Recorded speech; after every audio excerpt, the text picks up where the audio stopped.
এখান থেকে বেরোচ্ছে এই কেন ফোনে নেট চলছে না?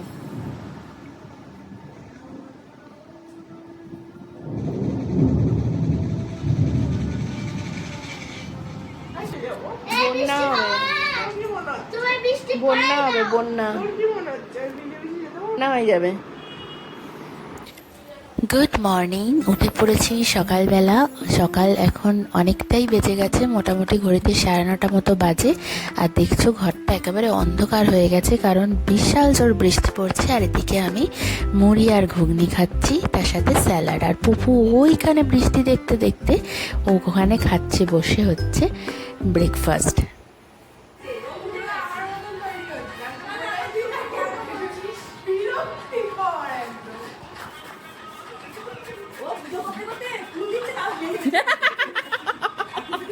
হ্যাঁ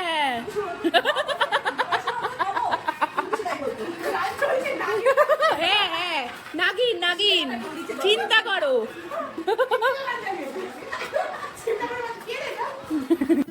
রানু পিসি ও বাড়িতে কাজ করেন, তো এসেছিল কাজে। কাজ মিটে যাওয়ার পরে মা বলল হাত টাত ধুয়ে শান্ত হয়ে বসো, অনেকটা গরম। কিন্তু আজকে যেহেতু বৃষ্টি পড়ছে, গরমটা একটু কম, তাই আমরা যে মিষ্টি এনেছিলাম ওই মিষ্টি মা দিল প্লেটে করে, যে খাও বসে শান্তি করে। আর এখানে মাটন ধোয়া হয়ে গেছে, বাবাই ধুয়ে দিয়েছে মাটনটা। আর এই দেখো বৃষ্টি ভালোই পড়ছিল, এখন একটু কমেছে আগের থেকে। আর এই যে গ্রিনারি দেখতে দেখতে রান্না করা। আর এদিকে ইলিশ মাছও ধোয়া হয়ে গেছে, পুপু বসে গেছে পড়তে এখন, কারণ ওর 2 দিন বাদেই পরীক্ষা শুরু, ফার্স্ট ইউনিট টেস্ট। তো এখানে ইলিশ মাছ মা রান্না করেছে, মা রান্না হয়ে গেছে ইলিশ মাছটা। এখানে পুপুর মাটনটা সিদ্ধ করে রেখেছি, আলুগুলো ভাজা হয়ে গেছে। আর মাটনটা কষাচ্ছি, এখানে দেখবে দেখাচ্ছি। এই দেখো মাটনটা এই কষানোর সময় যে স্মেলটা বেরোয় না, এত ভীষণ ভালো লাগে। এখানেই মনে হয় অর্ধভোজন কমপ্লিট হয়ে গেল। ওই যারা রান্না করে বলে না বেশি খেতে পারে না, ঠিক এই কারণে গন্ধটা এত নাকে নিয়ে নিয়ে আর পরে খাওয়া যায় না। কালকের এই দই কাতলাটা না অর্ধেক রয়ে গেছে, কারণ আমরা যেহেতু খাইনি আর বেশি করেই করেছিলাম। এখানে মারাও চলে এসছে, মাদেরও আজকে নিমন্ত্রণ ছিল এ বাড়িতে।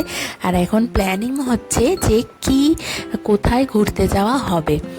তো দাদামণিকে ফোন করেছে যে দাদামণি যাবে কি না। কালকে তো দাদামণিরা যায়নি ঘুরতে আমাদের সাথে, তো পুপু দেখাচ্ছিল ওর মাম্মামকে নাচ। আর এখানে হচ্ছে আমরা বেরিয়ে পড়েছি এখন, এখানে রিভার সাইড দিয়ে যাচ্ছি, দাদামণিরাও আছে আমাদের সাথে। তো যাওয়ার উদ্দেশ্য হচ্ছে আজকে বড়মার কাছে। বড়মার কাছে আমি কোনোদিনও যাইনি আজ পর্যন্ত। মম প্রত্যেক মাসে যায় বড়মার কাছে, বড়মার দর্শনে, বড়মার টানে, যাই বলো না কেন, কিন্তু আমি কোনোদিনও যাইনি। আজকে হয়তো মা টেনেছিল বা মম বলেছিল বলে মার কাছে যাওয়ার ইচ্ছাটা আরও জাগলো। আর ছুটি ছিল তো বাবা এর এই কটা দিন, 2-3 দিন, তো তাই জন্য ভাবলাম কি যে চলো যাওয়াই যাক। ওই যে দাদামণিদের গাড়িটা দেখতে পাচ্ছ আসছে, পেছনে রেড কালারের গাড়িটা। তো চলো এইবার দেখি কতক্ষণে পৌঁছাই। এই যে দেখেছো কথা বলতে বলতে নৈহাটি স্টেশনের কাছে প্রায় চলে এসেছি আমরা। এই গলিতে ঢুকলেই, বাঁদিকের গলিটায় ঢুকলেই স্টেশন রোড। তো স্টেশন রোডে ঢুকে পড়লাম। আমি তো কোনোদিন যাইনি, ওই জন্য কোথায় মন্দিরটা ঠিক বুঝতে পারছি না। এই চত্বরগুলো তো মোটামুটি ঘোরা, কিন্তু মন্দির এক্স্যাক্ট কোন জায়গায় সেটা আমরা জানি না, তাই জন্য মমের হেল্প নিতেই হচ্ছে। আর মম হচ্ছে গুগল ম্যাপটা খুলে রেখেছে, ও যেহেতু সবসময় ট্রেনে করে আসে তাই জন্য। গাড়ি করে এই ফার্স্ট টাইম ও আসছে আমাদের সাথে।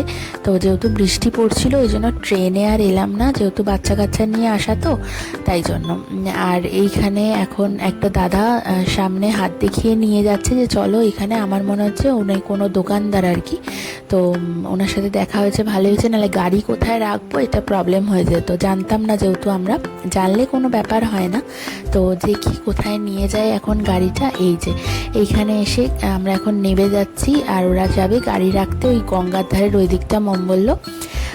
তো গাড়ি রেখে আসুক, দেখি কি কত টাকার পুজো নিই না নিই, তখন দেখবো। ওই যে ওইখানে দেখা যাচ্ছে মন্দির, ওইখানে মনে আছে তোমাদের দেব শুভশ্রী এসে মন্দিরের ওপরে যখন উঠেছিল, ওটা দেখে মনে পড়লো।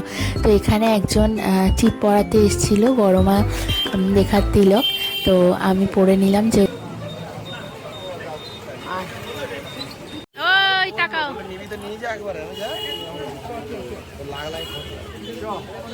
চল এ মম কোথায় গেলি? ও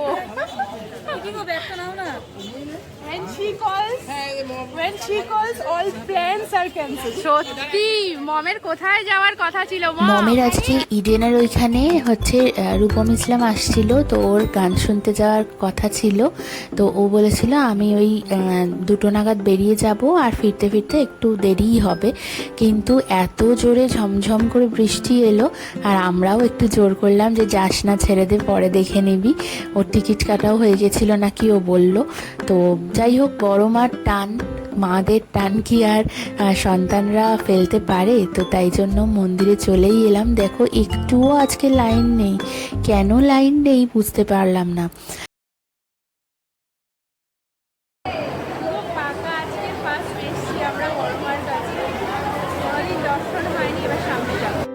চলো এবার ভেতরে যাই, গিয়ে মাকে দর্শন তো করে নিলাম, এবার পুজোটা দিয়ে দিই। আমরা ডালা কিনেছিলাম, তো সেই ডালা বাবাই হাতে নিয়ে এগিয়ে গেছে। এবার আমাকে ডাকছে, না এগিয়ে গেলে আবার ভিড় হয়ে যাবে এদিকটা, আর বাবা একটু রাগও করবে। তাই মমের হাতে ফোনটা দিয়ে আমি এগিয়ে গেলাম মার প্রথম দর্শনে, মাকে পুজো দেওয়ার জন্য। তো মন দিয়ে মাকে পুজো দিয়েছি, খুব ভালোভাবে পুজো দেওয়া হয়েছে। আর যেহেতু ভিড় ছিল না, ওই জন্য আরও সুন্দরভাবে মার দর্শন পেয়েছি। মাকে কি অপূর্ব দেখতে লাগছে। যারা এখনও আমার মতো মন্দিরে আসনি, বড় মার মন্দিরে, তারা অবশ্যই মায়ের কাছে এসো। মনের যা ইচ্ছা আছে মাকে মন থেকে ডাকো, অবশ্যই সবার পূরণ হবে। তোমরাও মায়ের দর্শন করে নাও, যারা এখনো পর্যন্ত মায়ের কাছে এসে পৌঁছাতে পারোনি, তাদের জন্যই এই ভিডিওটা করা।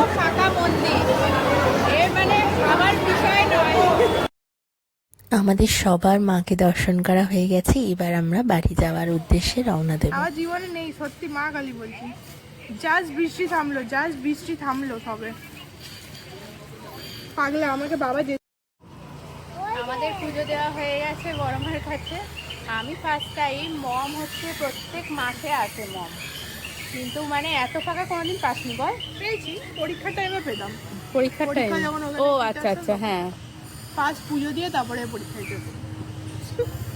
এখন গাড়ি নেওয়া হচ্ছে, এবার দেখা যাক যাওয়া যাক বাড়ি। 6টা বাজে সবে।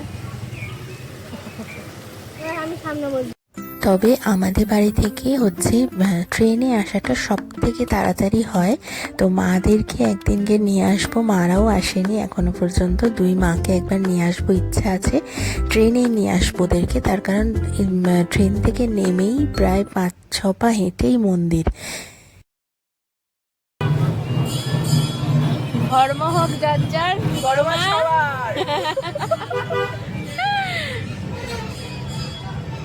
এখন ভিড়টা হলো আবার।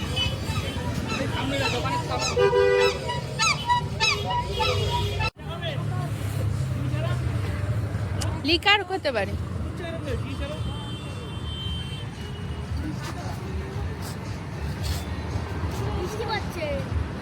করুক। সবারই মনটা একটু চা করছিল, তাই জন্য এই বাইকার্স ক্যাফেতে একটু দাঁড়ানো হলো। আর বাইরে পড়ছে ঝিরঝির করে বৃষ্টি, মানে ওই ইলশে গুঁড়ি বৃষ্টি হয় না, ওই রকম বৃষ্টিটা। তাই তার সাথে সেই ওয়েদারের সাথে ম্যাচ করে চা না হলে হয়, তাই জন্যই আমরা দাঁড়ালাম। এই যে ক্যাফেটা চোখে পড়লো, বাইকার্স ক্যাফে, নামটা কিন্তু ভীষণ ইউনিক। আর পুপুর খিদে পেয়েছিল, তাই ও বলছে ও তো আর চা খাবে না, তাই জন্য ওকে আইসক্রিম কিনে দেওয়া হয়েছে। আর মিঠি বলছিল যে মোমো খাবে, তো দেখা যাক। আমি খাবো না, আমি আইসক্রিম খাবোই না।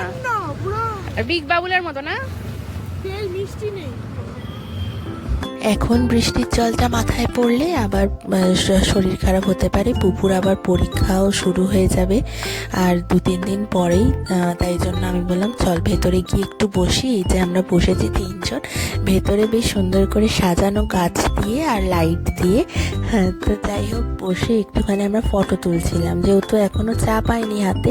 এই যে বলতে বলতে বাবাই এখন নিয়ে এলো নিজের চাটা। এই যে দেখো, কি সুন্দর লাগে না ভারে এই দুধ চাটা দেখতে, মানে অমৃতের সমান। কিন্তু আমি না এখন খেতে পারি না, তার কারণ হচ্ছে প্রচণ্ড গ্যাস অম্বলের প্রবলেম হচ্ছে, তার জন্য হয়তো গরমকাল বলে তাই হবে হয়তো।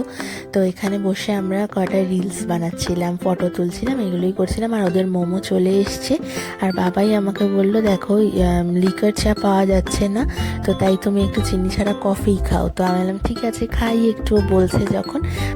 লবঙ্গকে যেহেতু আনিনি না, ওখানেই রয়েছে লবঙ্গ, তো এইখান থেকে বেরিয়ে আমরা বাড়ি যাব না, কিন্তু দাদামণিদের বাড়ি যেতেই হবে, তার কারণ দাদামণির গিটারের টিউশন রয়েছে, স্টুডেন্টরা বাড়িতে চলে আসবে।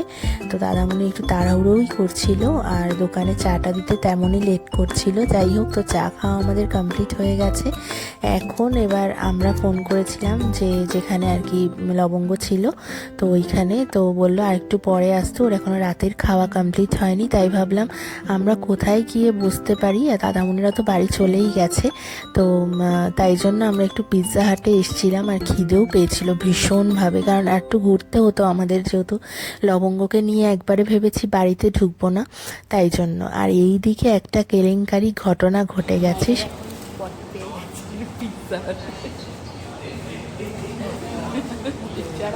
কথা বলতে পারছিল না।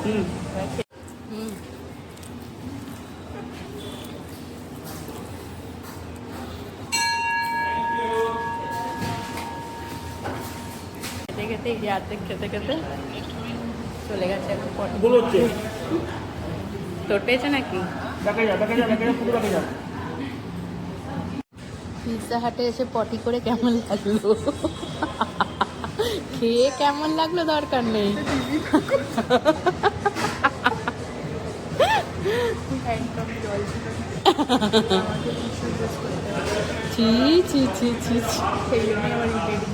পিৎজা হাটে এসে এত সুন্দর জায়গায় এসে পটি করে গেল, তাও কিছু খাওয়ার আগে। ভাগ্যিস খেয়ে করিসনি, টাকাটা লস হয়ে যেত। তোর পেয়েছে? যাবি নাকি বল?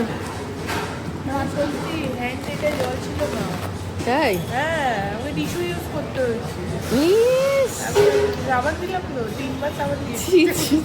বাড়ি গিয়ে স্নান করবো। ওটাই তো বলছি, ওই জন্যই তো।